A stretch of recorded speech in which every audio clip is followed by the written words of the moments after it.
again. So here I am in my office.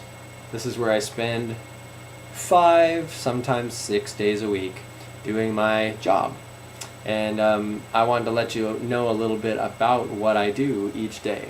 So every day at the junior high, I have 5 periods of music. The first one is a band for 6th graders mostly, or new instrumentalists or 6th graders. The second period is the string orchestra.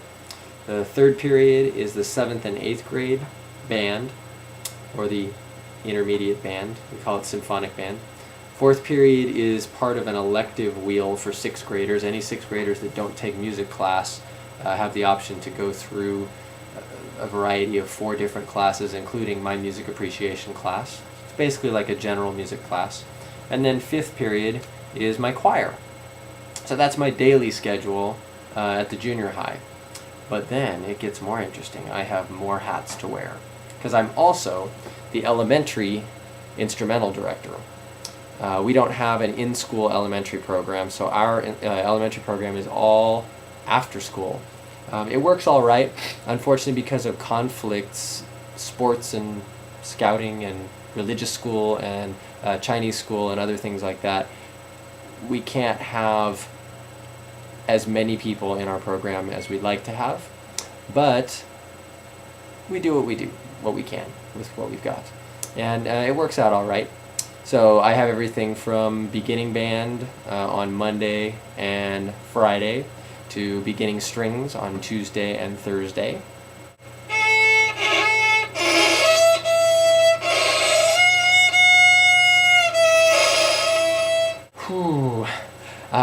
To the intermediate ensembles, we have the band on Thursdays and the string orchestra on Tuesdays.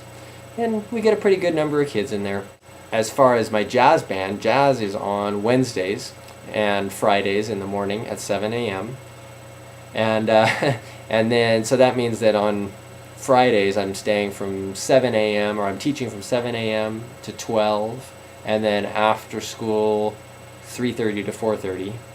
And most days I'm 7:50, which is first period, to 12, and then 3:30 to 5:30. So you get used to it after a while, at least I did. And each day is unique, which is kind of cool. Each day has a different set of kids. It's a lot of names to remember.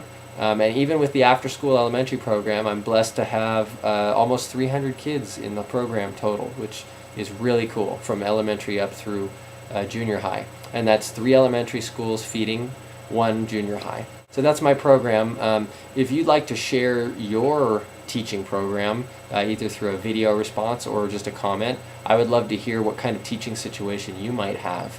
And if you're a music student, and maybe you could share a little bit about what kind of group you're in at your school, or the kinds of groups that are offered at your school, because I like to maybe get an idea for the structure of other programs. Do you have an in-school elementary feeder? Do you have an out-of-school feeder? Does yours work out a little better than mine? Do you have any tips for me, since I have an after-school elementary program, on building it a little bit?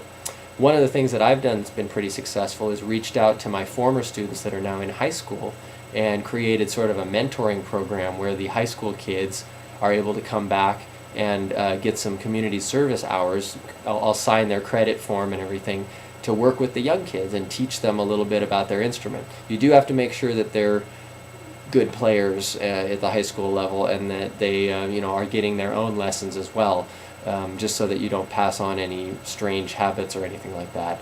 But it's kind of nice to have that interaction. I got that model sort of from the sports model, where a lot of the older kids will come in and be coaches or referees or whatever to soccer and baseball and so forth. So that's just one of the ideas that I had. But if you'd like to share any comments or thoughts, again, just post down below, and I'd love to hear from you. All right, bye-bye.